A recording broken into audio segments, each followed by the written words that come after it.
두 번째 이슈, 이게 중국 얘기이기도 하고 우리 얘기이기도 한데요. 이 레노버 하면은 한 3, 4년 전만 해도 뭐 PC 메이커로서는 뭐 한 2, 3위, 네. 한 3위권 정도 했었는데 어느덧 1위 PC 제조업체로 이제 부상을 했는데 급기야 모토로라를 인수했다.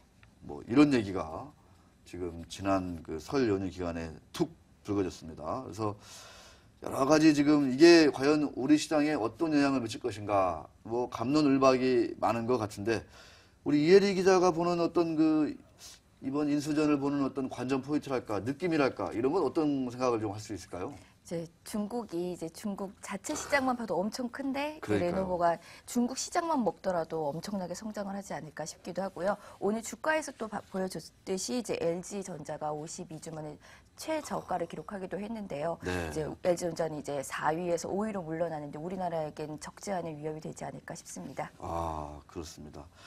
이제 모토로라 하면은 이제 스마트폰에서 좀 잘해보려고 네. 뒤늦게 이제 힘을 냈었지 않습니까? 네. 그런데 이제 중저가 시장으로 뛰어들었거든요. 그래서 지난 4분기 실적을 보니까 연간으로도 이제 이익이 나오고 하면서 기대보단 좋았다 이런 평가가 나왔는데 문제는 바로 이 중국 업체들이거든요. 네. 이게 LG전자가 하려는 사업이 바로 이 중국의 이 모토로라라든가 이제 모토로라까지 인수했으니까 이런 업체들이 이제 뛰어들게 되면은 더욱더 LG의 그 G 시리즈, 네. 구본부 폰이라고 하는 이런 그 G 시리즈는 상당히 좀 영향을 받을 수밖에 없다.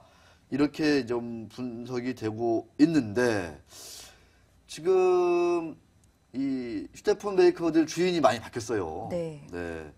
저 블랙베리도 뭐 이렇게 바뀌었고 HTC도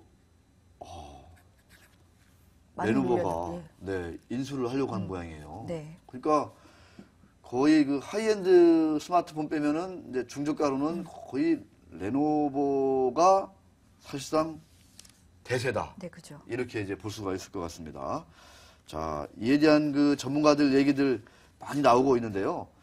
한번 보겠습니다. 그 IBK 투자증권 이승우 애널리스트, 장기적인 관점에서 적지 않은 위협이다. 그러니까 위협은 항상 장기적이고, 네, 그렇습니다. 당장은 위협이 아니라는 건 제가 볼 때는 발등에 불이 떨어졌어요. 제가 볼 때는. 중남미 시장에서 충돌이 불가피하다. 당장 그렇다는 얘기죠. 네, 그죠. 그 다음에, IM증권, 유화증권이 아니죠. IM증권의 이민희 애널리스트. 역시 중저가 시장 경쟁이 격화될 수밖에 없다. 삼성전자에는 새로운 기회가 될 수 있다? 이런 얘기도 해놓고 있어요. 그래서 아까 보니까 삼성전자가 상대적으로 반등도 하고 그러던데, 하지만 전반적으로 국내 휴대폰 업체들한테는 안 좋다 이런 얘기 하고 있습니다. 한국투자증권 이승혁 애널리스트, 상당히 뭐 레노버에 미치는 긍정적 효과가 없을 것이다. 또 이렇게 상당히 좀 뭐 이렇게 우리 업체들한테 좀 긍정적으로 분석을 했어요.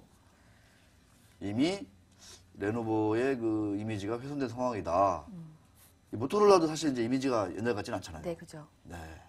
원가 절감 효과도 뭐 상당히 기대하기 어렵고 그래서 비용도 만만치 않을 거다 이렇게 얘기를 하고 있습니다.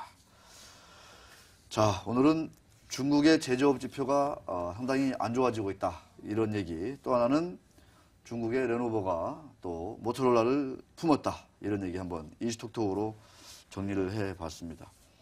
연초 중국이 우리에게는 어떻게 보면 기회이기도 하지만 아직까지는 좀 작년 올해 이렇게 들어서는 좀 위기다, 좀 이렇게 불안한 요인이다, 위협 요인이다 이런 쪽으로 얘기가 많이 나오는 것 같습니다.